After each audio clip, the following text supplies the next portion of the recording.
Pozdrav svima, moje ime je Aleksandra, ovo je podcast Snaga je u svima nama. Otvoreni glas biznisa koji realizuje Privredna komora Crne Gore. Moj današnji gost je veliki sanjar, inovator, izvršni direktor 3D sobe i čovjek koji ima za cilj da ideju ekološke Crne Gore učini stvarnom. Miloš Grbović, dobro mi došao. Bolje vas našao. Dobar dan vama i vašim gledalcima. Miloše, za početak, šta je 3D soba i zašto ona postoji? Pa ovako, 3D soba je jednom rečenicom opisana inovativna kompanija koja postoji radi novih ideja, radi novih izuma i radi svih nas. Mm-hmm. Pored toga, 3D soba je autorizovani zastupnik za prodaju i servis 3D štampača i repromaterijala. Mm-hmm. A otkud Miloš u preduzetništvu? S obzirom da imaš ogromno iskustvo rada u korporacijama, zašto samostalni biznis? Otkud to? Pa jednostavno sam došao na ideju da bih mogao više sebe zadovoljiti i više finansijski pomoći mojoj porodici. To su bila dva razloga zbog kojeg sam ušao, da kažem, u privatne vode. Krenuo sam sa prodajom i servisom računara i računarske opreme, onda mi se priključio moj brat i od 2012. do 2018. godine radili smo isključivo računare, računarsku opremu. Onda bio sam izgleda na pravom mjestu u pravo vrijeme i dopala mi se priča za 3D štampu. Mm-hmm. Tako da smo 2018. godine prvi 3D štampač svoj kupio i zaposlio i sadašnjeg direktora 3D sobe Aleksandra Mašića, koji je izvrstan momak, koji je vizionar i mogu reći specifičan na svoj način. Sa idejima i sa njegovim izumima. A reci mi, prelazak iz korporacija, otvaranje sopstvenog biznisa, povlačenje i brata u privatne vode. Da.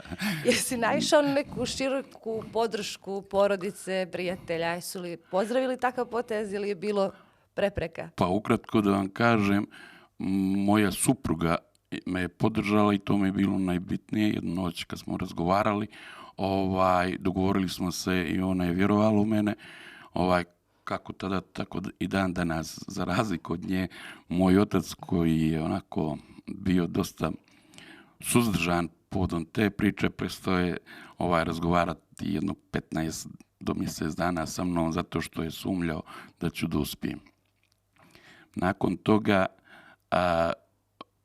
naravno, otac i sin se pomire ili progovore i pričali smo par mjeseci dok nisam pozvao brata u kompaniju i onda opet mjesec dana nismo, jer mi je rekao Miloš, ajde što ti ne razmišljaš i rizikuješ, nego sada i bratovu porodicu uvlačiš u tu priču. Ja sam vjerovao u sebe, a naravno vjerovao sam i u svog brata. Tako da smo zajedno krenuli u ove, da kažem, privatne vode. Uh-huh. Sad reci mi, ko je Petko? I je li istina da Petko jede plastiku? I možeš mi nešto reći kako je Petko nastao? Pa naravno, znači, za vrijeme pandemije 2018. godine u Crnoj Gori se napravio klaster. Svi koji smo imali 3D štampače, da li 1, 5 ili 20, svi smo krenuli u jedan projekat proizvodnje vizira da bi zaštitili naše medicinske radnike, prvenstveno nakon toga policiju, carinu i ostale građane. I u jednom momentu u Crnoj Gori, ne u Crnoj Gori, nego generalno u Europi je nestalo repromaterijala koji su koristili, odnosno koji koriste 3D štampač, da napravi vizir. Uh-huh. I pošto se po meni ideje najbolje stvaraju u kafani, mi smo i jedan dan zaglavili u kafani, vjerujte mi, ja sam zbog nekog virusa pio kiselu vodu i onda u jednom momentu je Aco došao na ideju i rekao, Miloše, ja imam, kaže, ideju kako možemo da prebrodimo ovaj vremenski period dok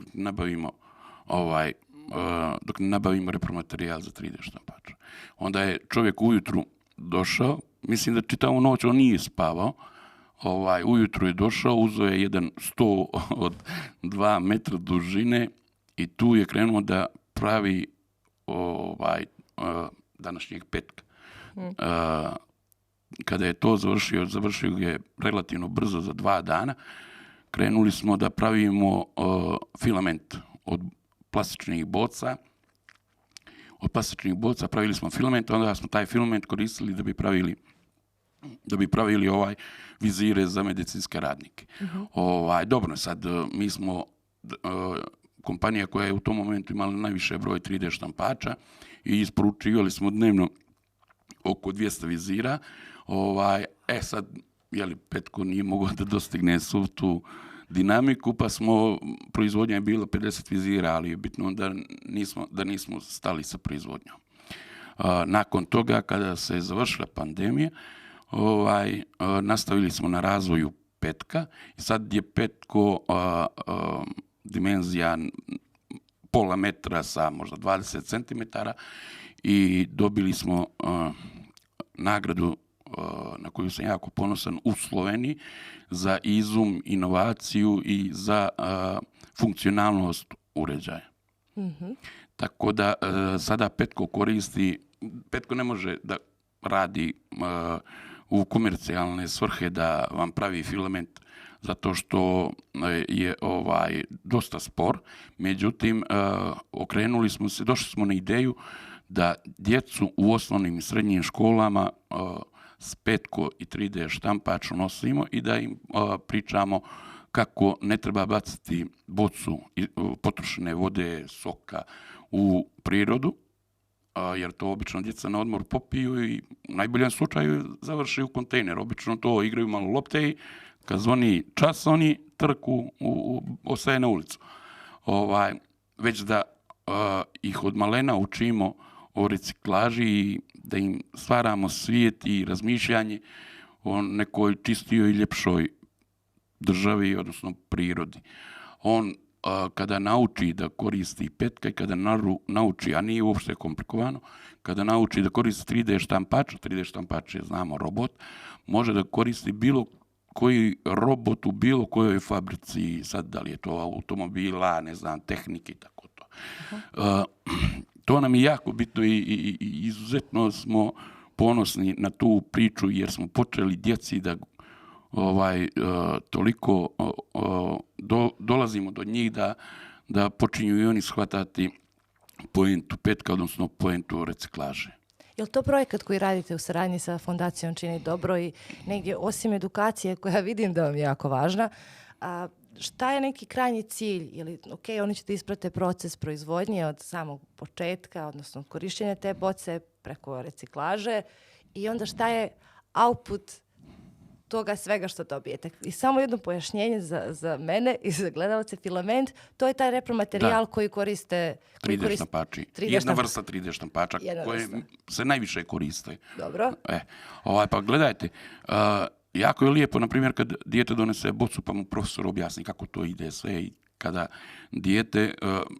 kada petko napravi filament i kada profesor, odnosno kasnije može i to dijete, stavi filament u 3D štampač, može da napravi srce za majku, ne znam, neki privezak za simpatiju, znači nešto što može da dodirne, što može da vidi, što može da osjeti, a pri tome ta boca koja je sada srce nije završila na ulici, nego od nje se napravila jedan jako lijep poklon.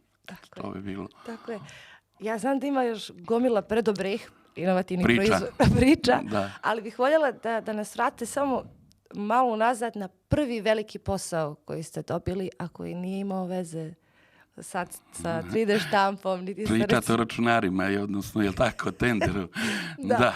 Kako se kreće? Jer znamo da nije lako, rizično je, nije ništa garantovano, ali šta je bio prvi veliki posao kad si ti znao ovo se može i svaka prepreka negdje se može prevazići?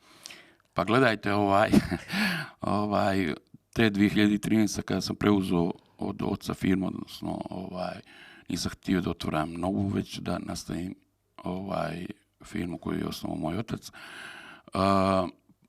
Izašao je tender jedne velike institucije državne u vrijednosti od 35.000 eura.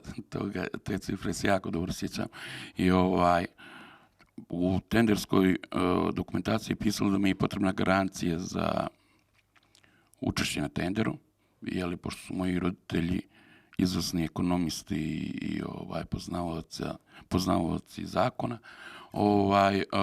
Otišao sam da se posavjetujem, nikad nisam vadio garanciju za učešće na tenderu. I kad sam došao, onda je moj otac rekao, gdje ti da pored Čikoma i ne znam sad ovih velikih firmi da ti učestvuješ na tender, radiš 3 mjeseca, tebe banka neće da ti kaže sigurnu garanciju i dobro. Ja uvijek vjerujem prvo u sebe, onda i u svoju priču i ja lijepo se ujutro spremim kod menadžera banke, pokucam na vrata, dobar dan, predstavim se ko sam i objasnim svu priču. I on pita koliko ima firma na računu, ja mu kažem 500, ne znam, i 20 eura, kaže, trebate 700 eura za garanciju i 50 eura za obradu garanciju. Ja imam tačno 250 eura, pa rekao, mogu li uplatiti? Kaže, može kao pozajmica firme uplatiti to. I ja dobijem garanciju od banke i izađemo mi na taj tender. Tu sada nije kao sada je odlična priča, elektronski se podnosi sva dokumentacija, mnogo je olakšano. I bilo je nas 4-5, ono što se kaže, ja među vukojem, ljudi koji već znaju svu priču, ja došao s kraja stola, eto. I ja dobijem taj tender. Od tog momenta sam vidio da mogu to što zamislim, da to i ostvarim, ali samo ako vjerujem istinski u to. Znači, ako stvarno vjeruješ i sigurno nema prepreka koje može da te odbije, ali moraš stvarno ne 100, nego 200% da vjeruješ u priču u koju ulaziš. I to se super nadovezuje na moje sljedeće pitanje, jer nakon petka došla je nova ideja koja je također izgledala beznadežno, u smislu da ne može se ostvariti, da nema načina, da nije moguća, ali se ipak desila. Pa možeš li samo da mi kažeš šta je došlo nakon petka i kako smo došli do toga da danas imamo neke klupe koje možda se uskoro dožive i izvozi iz Crne Gore? Ne možda je sigurno. Znate zašto znam da je sigurno da ćemo izvoziti? Zato što vjerujem u priču, a prije svega u svoje kolege, zato vjerujem, upravo zato sam 100% siguran da će biti izvoz i da će biti, da kažem, ponos Crne Gore kao nešto što se pravi, znači, od samog početka, odnosno skupljanja plastičnog otpada do pravljenja klupa. Pa gledajte, nama đavo ne da mira, što bi rekao naš narod. Tako smo jednog dana, dok smo sjedili, ja mnogo vremena provodim s mojim kolegama, baš puno vremena. I kad oni nešto rade, a ja nemam posao, obično dođem da im malo smetam i tako. Jednom prilikom smo došli, onako smo gledali, gurali se sa nekom čepom, igrali smo fudbal na stolu, znate, s čepom. Za vrijeme radnog Da, imam dječaka, tako da znam nismo imali, i onda smo gurali taj čep. Opet, Aleksandar uzeo onaj čep, kažem, možemo li da se nešto dogovorimo? Ako možemo, reci. Kaže da skupimo za nedelju dana jedno 100-200 čepova. Ja rekao, ajde. Pala mi neka ideja, ne znam da li može, ali daj da probamo. Ajde, mi svi skupimo to za manje, za 2-3 dana. I dođemo tu i mi donesemo u čepove, zaposlimo jednog kolegu koji je najmlađi po radnom stažu, da uzme makazice i da čepove sjecka što sitnije. Onda sam ja otišao da kupim metalni kalup dužine 30 cm, širine 2 cm i debljine centimetra. I onda je kolega, koga zovemo mikser, imitirao mikser, jel? Onda kad je on nama to se isjekao, mi smo napunili taj kalup čepovima. Onda smo donijeli iz kuće onaj ringlu sa 2 kola gore, upalili i ubacili taj kalup u pećnicu i onda smo tu narihtali temperaturu, čekali 15 minuta i nakon toga izvadili smo kalup i ubacili ga u lavor vode. Nakon, 10-15 minuta izašla je daska. I to je prva daska koja je proizvedena u Crnoj Gori, dimenzija 30 puta, kao što rekao, 2 puta 1 centimetar. Nakon toga, Aleksandar i ekipa dolaze kod mene i dogovorimo se da kupimo prvu mašinu, da krenemo, da kažemo, neku puno ozbiljniju priču. Eto. Mm-hmm. Tako je došla prva daska. Dobro. A kako smo došli od prve daske do prve eko klupe? Pazite, opet vam kažem, kroz tu priču na mnogo prepreka smo dolazili. Mm-hmm. Jedna od tih prepreka, odnosno, ne mogu reći greška naša, ali naše ekipe, ali smo naučili. Greška nije greška ako se iz nje nauči. Naime, otišli smo, Aleksandar je našao vlasnika jedne mašine u Srbiji, u Lučani. Mi smo se spremili, u nedelju, da ne bi kasnili na posao u ponedjeljak. Iako sam ja molio njih dvojicu, kolega Aleksandra i Stevana, da neđe noćimo, pa ujutro da se vratimo na posao, odnosno sutra na posao da se vratimo. Ne, nisu oni imali kad, oni su to morali odmah da probaju. I dobro, mi dođemo tamo kod gospodina i ja sam ponio pare da ostavim keš, da probamo mašinu i da ako bude to da ostavim keš dok firmi ne bi platila i to je to. Dobro. Međutim, ako smo došli tamo, naravno sa sobom smo ponijeli 30 kila mljevenog plastičnog otpada i kalup dužine 2 metra. Ne znam ni kako je stao u auto, ali dobro. Zamislite, ne daj Bože da me neko na granicu zaustavi i da kaže šta će ti plastični otpad i to mljeveni. No, imali smo sreće, niko nas nije kontrolisao i otišli smo tu, došli kod gospodina i on je doveo njegovog stručnjaka, stariju jednu osobu, možda tipa 60 godina i to i tražio i mi smo molili ga da nas pusti, da samo pola sata upali mašinu, da mi montiramo kalup i da uspemo i da ako daska se napravi i onda je i vlasnik mašine i ovaj ekspert govorili da nema šanse da to treba 7-8 sati će da se puni daska. I ja sam rekao, dobro, mogu da vam ponudim 100 eura, da mi pustite samo da probam. Tako. Znači, kupili i ne kupili, ja vam dajem 100 eura. Međutim, opet stariji čovjek, njegov kolega kaže, ne može to i mi se vraćamo nazad za Podgoricu. S tim što kad smo krenuli, obećao sam za uspješan posao da ćemo im platiti ručak. I kad smo bili neđe blizu Zlatibora, Jarko Monci, od Lučana do Zlatibora niko ništa nije pričao. U kolima je samo muk bio. Jarko Monci se vratimo neđe da jedemo, a čuješ rac, vozi me kući. I to je bilo. Ne mogu da podnesem. Ništa, kaže, ne mogu da vjerujem da nam čovjek nije dozvolio, ali dobro, nebitno. I mi se vratimo, sutra ujutru, evo ga Aco kod mene. Ja rekao, dobro, Aco, nema veze, naćemo i neku drugu priču, ne kaže, ovo može. Ja rekao, može li, Aco? Može. Aj, rekao, nađi sad sljedećeg, da probam. I on kaže, hoću, ali danas čita dan ću samo to da radim. I ja sam vjerovao u tom momentu, sam ja baš vjerovao da će ga on naći i da definitivno ćemo napraviti tu dasku, pa makar je 10 sati pravili, ali bi 10 sati, pa jedna daska.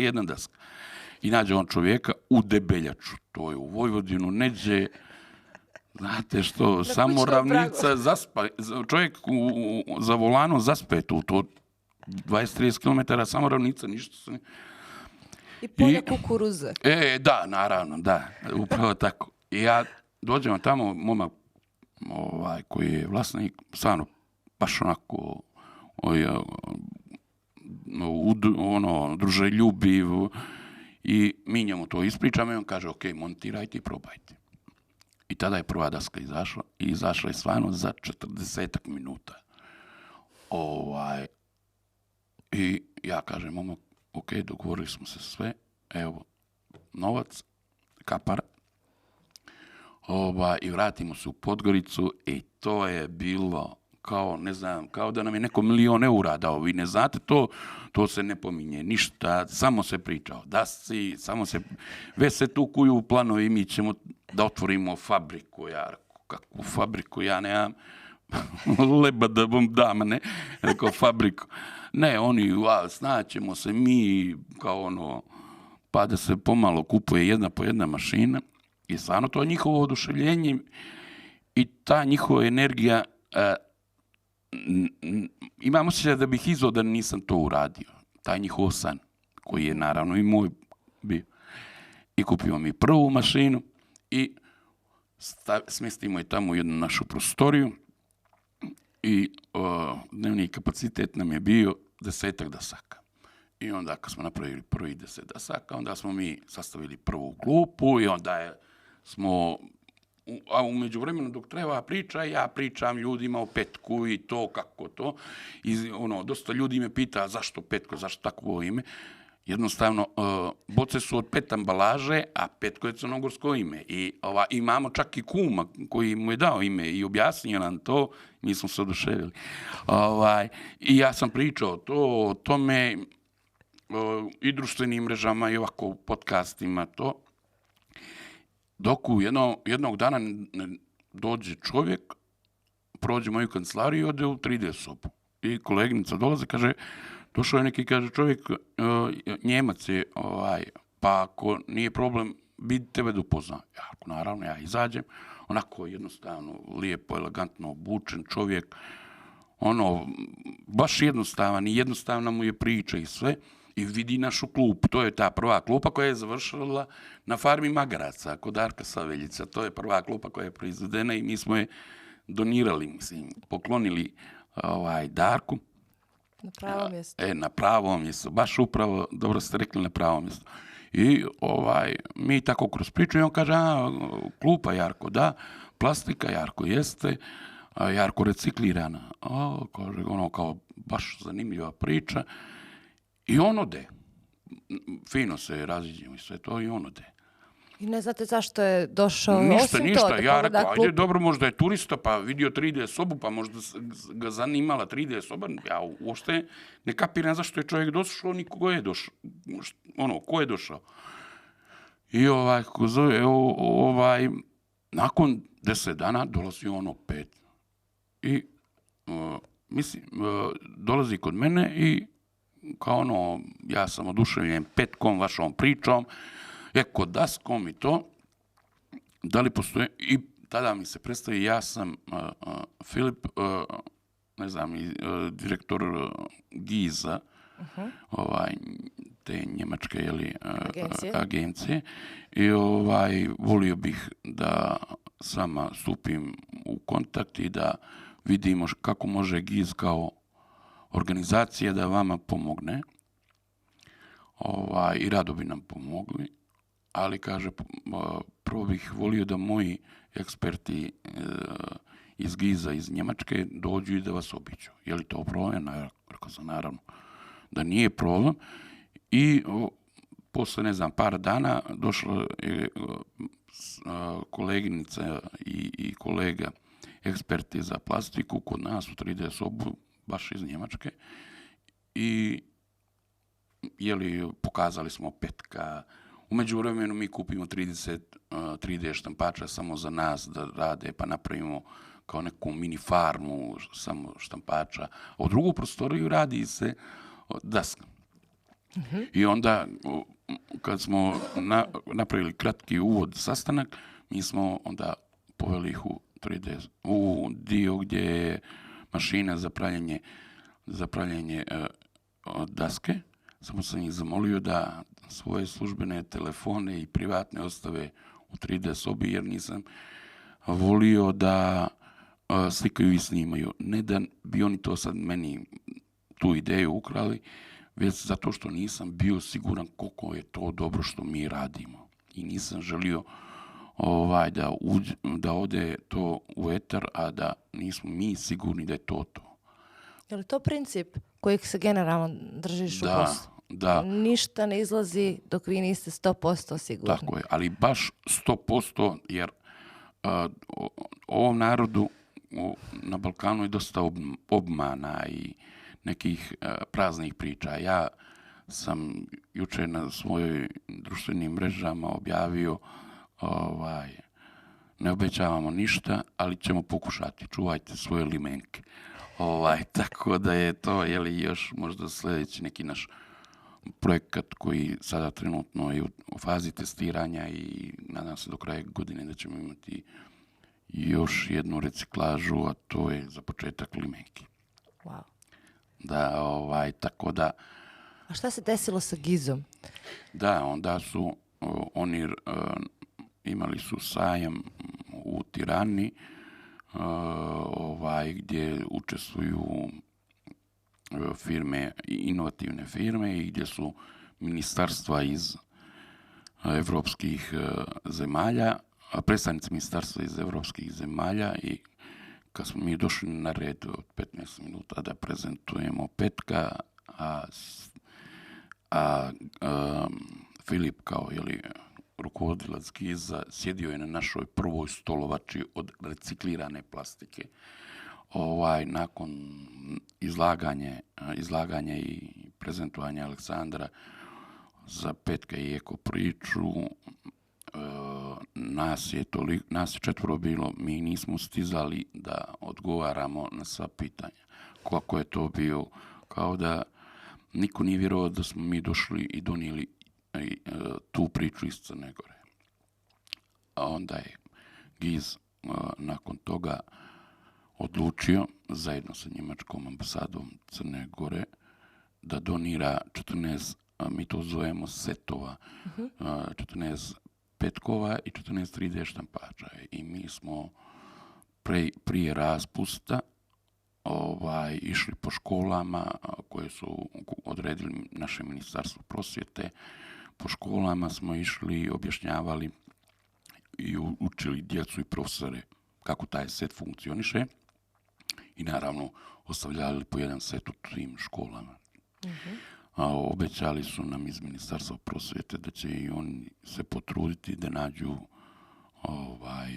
donatore koji će i obezbeđivati i ostalim školama, jer je to izuzetno zdrava priča iz razloga toga što kad vi djecu od malena počnete učiti o reciklaži, možete zamisliti kako će to dijete da se ponaša i koliko će on voditi računa o prirodi.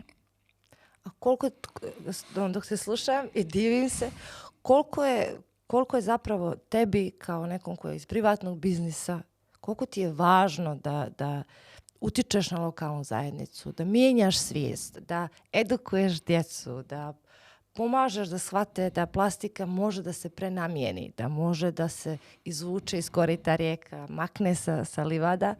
I voljela bi, jer sam čula jedan frapantan podatak da 50 tona plastike će, zahvaljujući 3D sobi i Hemosanu, da nestane iz naših korita i sa naših pašnjaka u narednih par mjeseci. Kako? I zašto će ta plastika da se iskoristi? Ovako, prvo bi, ako ikako postoji mogućnost da se zahvalim Zoranu, vlasniku Hemosana, koji je stao iza nas i iza naše priče. I čovjek koji je vizionar, čovjek koji pomaže malim firmama da stanu na noge. I stvarno iskreno mu hvala i od meni i od moje ekipe. Da, do kraja godine ćemo mi 50 tona plastike izvući zajedno sa Zoranom, izvući iz naših mora, jezera, planina i preradi u nešto lijepo, nešto novo. Biće tu klupa, biće tu kanti za otpadke, bit će tu stolova, stolovača, bit će tu ploča, i još dosta stvari koje ćemo mi raditi. Radim to iz čistog razloga i zato što vjerovatno naši gledalci ne znaju da bi se jedna klupa napravila, mora se posjeći jedno stablo. Jedna drvena klupa, je li Jedna tako? drvena, pardon, da, jeste. Jedna drvena klupa da se napravi, mora se posjeći jedno stablo starosti od 50 ili više godina. Svako oštećenje te klupe iziskuje da se ponovo posjeće jedno stablo. Evo, ništa drugo da ne radimo, samo da spašavamo našom klupom po jedno stablo. Mi smo dosta uradili i za nas, i za vas, i za našu djecu, i vašu djecu, zajedničku djecu, jer sljedeće godine planiramo 120 do 150 tona plastičnog otpada. Znači, za godinu i par mjeseci mi ćemo oko 180 do 200 tona izvući plastičnog otpada i pretvoriti u nešto baš lijepo. Je li sad možda pravi trenutak da kažeš gdje će to sve da se pravi? Jer više nije samo 3D soba, nego je nedavno otvorena i fabrika. Kako smo došli? Pa ja sam obećao, a trudim se kad nekome nešto obećam da to ispuni. Obećao sam mojim kolegama da ću podići kredit i da ću otvoriti pogon. I tako je bilo. Podigao sam kredit, zakupio sam halu u Spužu, kupio sam 11 mašina, zaposlio 4 radnika, odnosno sada su to naše kolege, i počeo sam od 4. septembra, to je trajalo 3-4 mjeseca otvaranje i da se sve posloži. I od 4. septembra sam počeo sa proizvodnjom i za razliku od prije kada smo imali 10 do 12 dasaka, sada dnevno proizvodimo oko 300 dasaka.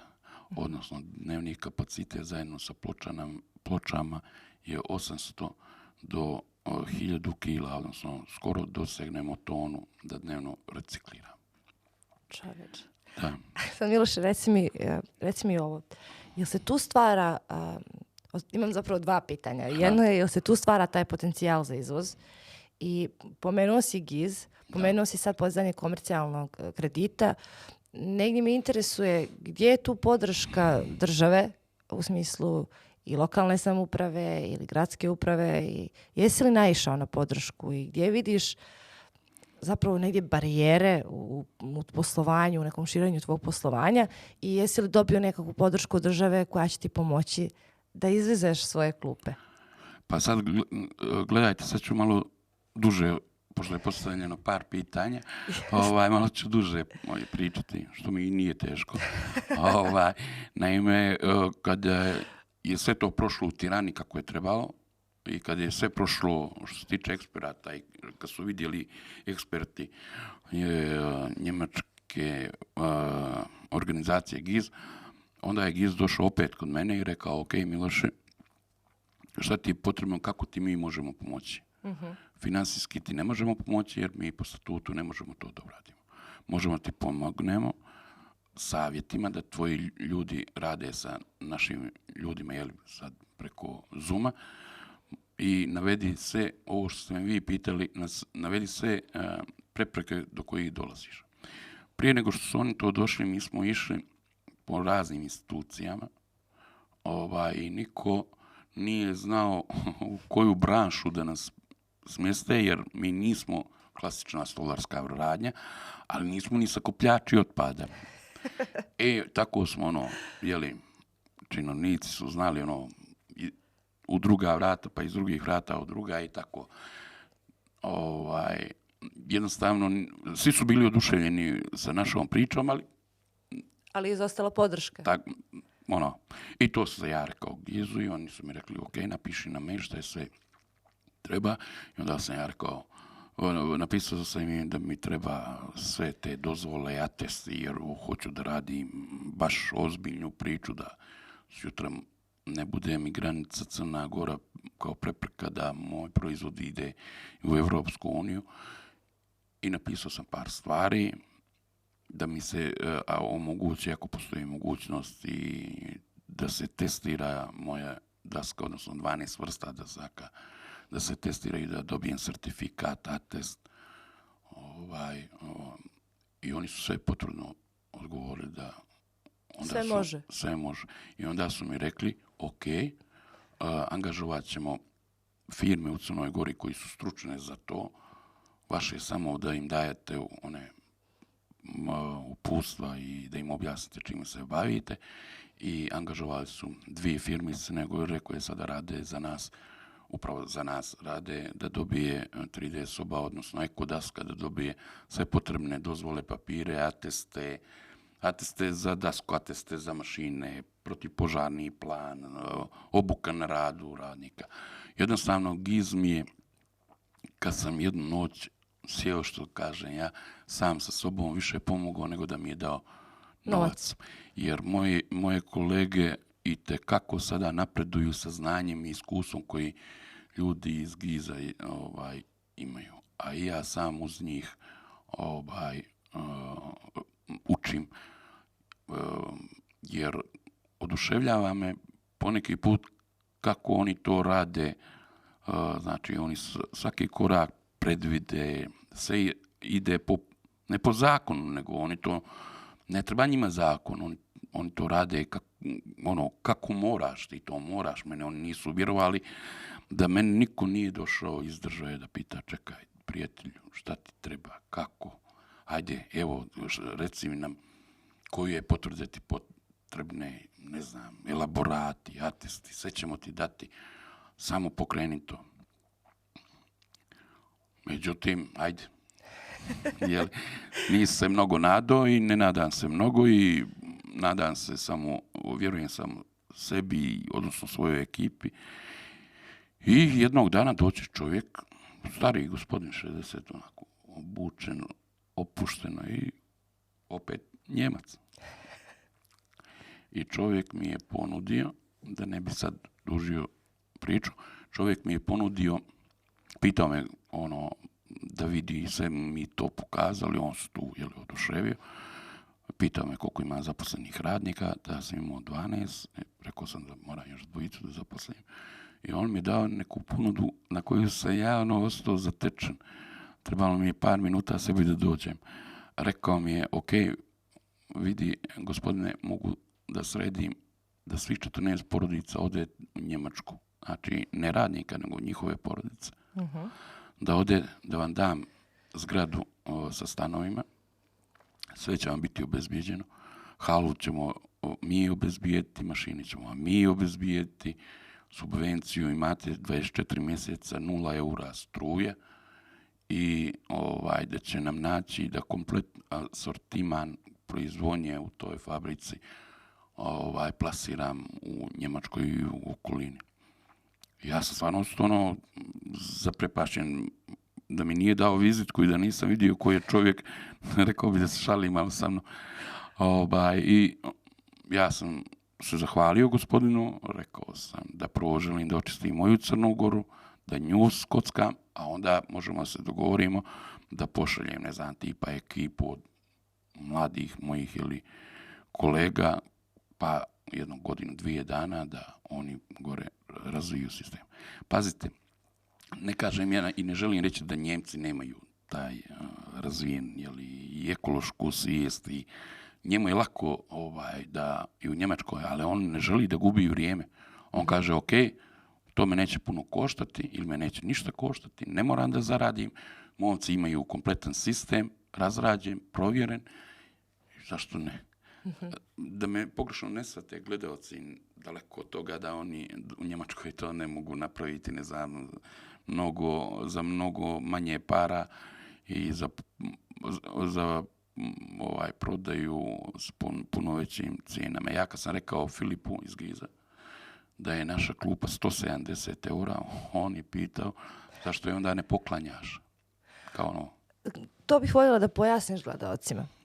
Odbio si ponudu koja vjerovatno se ne odbija, ali si odbio sa nekim jasnim ciljem da želiš da očistiš Crnu Goru, da sa tvojom porodicom, kako užom, tako i sa onom koju si formirao oko sebe u kompaniji, da uradite nešto što do sad niko nije radio i da vas to održi ovdje. A sad kad pomeneš cijenu 170 eura, stiče se dojam kao da se od toga može zaraditi. A Filip iz Giza kaže... Da je poklonim bolje nego što tako idemo u minus. Dobro, šta je motiv iza toga? Je li skupa ekoklupa? Ajmo tako. Jeste upravo. Nije skupa repromaterijal. Znači, plastični otpad, Zoran bukvalno iz Hemostana, samo što nam ne poklanja to. Dobro. Pazite kako je taj čovjek. Taj čovjek nije htio nam pare, nego da mu uradimo određeni broj klupa, da bi on onda donirao bolnicama, u baru, školama. Sada to su ljudi koji me hrane energijom i vjerom da će biti ovdje sigurno bolje. A što se tiče ovoga pitanja, znate kako, da li je ona 100 eura ili 1000 eura, ona vrijedi te pare. Vrijedi iz toga razloga zato što je u toj klupi 50 kila plastičnog otpada koja se tada nalazilo, da kažem, u prirodi. Spasila je minimum jedno drvo koje je starosti 50 i više godina. A drvo nas čuva i od vjetrova i pravi na hlad i čuva nam teren i daje nam kiseonik, ali problem je to što ljudi još uvijek nemaju svijest o tome šta čini jedno drvo. Drvo nije drvo, drvo je živo biće.